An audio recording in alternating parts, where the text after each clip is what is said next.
आप सोचिए कि इस दुनिया में टोटल 50 के करीब मुस्लिम देश हैं। इन सब के बीच पाकिस्तान एक अकेला देश है जिसके पास न्यूक्लियर वेपन्स की टेक्नोलॉजी है। ग्लोबल फायर पावर इंडेक्स के आधार पर दुनिया की सबसे पावरफुल मिलिट्री वाले सभी देशों की लिस्ट में पाकिस्तान का 7वां रैंक है। इसका मतलब है कि इस दुनिया के अंदर जितने भी मुस्लिम देश है उन सब में पाकिस्तान के पास सबसे स्ट्रॉन्ग मिलिट्री है।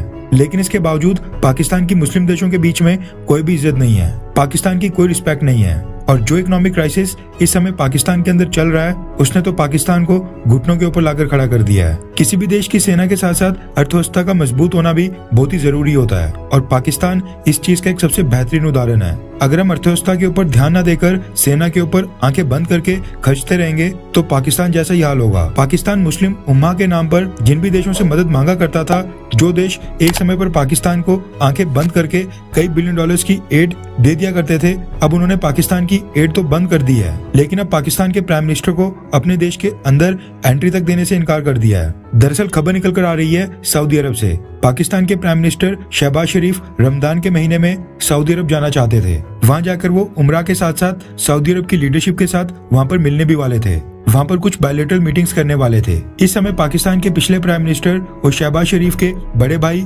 नवाज शरीफ उमरा करने के लिए लंदन से सऊदी अरब गए हुए हैं और पाकिस्तानी पीएम शहबाज शरीफ सऊदी अरब में अपने बड़े भाई नवाज शरीफ से भी मिलने वाले थे। और जो ये विजिट थी उनकी, इसकी फाइनल डेट ऑलरेडी आ चुकी थी और इस विजिट के लिए 25 से 26 अप्रैल की डेट फाइनलाइज की गई थी। अब ये विजिट पाकिस्तान के प्राइम मिनिस्टर शहबाज शरीफ के लिए बहुत ही इंपॉर्टेंट थी क्योंकि इस विजिट के 3 पर्पस थे, रिलीजियस, पॉलिटिकल और फैमिली। लेकिन शायद सऊदी अरब को ये एहसास हो गया था कि हमेशा की तरह शहबाज शरीफ ने सऊदी अरब आकर उनसे पैसे ही मांगने हैं, इसलिए उन्होंने पाकिस्तानी प्राइम मिनिस्टर शहबाज शरीफ की विजिट को अचानक से कैंसिल कर दिया है। रेफरेंस के लिए आपकी स्क्रीन के ऊपर न्यूज 18 के आर्टिकल का स्क्रीनशॉट है। अब सऊदी अरब ने क्या किया कि उन्होंने पहले पाकिस्तानी प्राइम मिनिस्टर शहबाज शरीफ और उनके डेलीगेशन के साथ बायलैटरल मीटिंग्स न रखने का फैसला किया था, लेकिन फिर बाद में ये विजिट अब अचानक से कैंसिल कर दी है। 25 से 26 अप्रैल को अब शहबाज शरीफ सऊदी अरब नहीं जाएंगे। ये फैसला उनकी विजिट से ठीक 1 हफ्ते पहले आया है। ये पिछले 10 सालों में पहली बार है जब पाकिस्तान का रूलिंग प्राइम मिनिस्टर रमजान के महीने में सऊदी अरब नहीं जा पाएगा, वरना हर साल रमजान के महीने में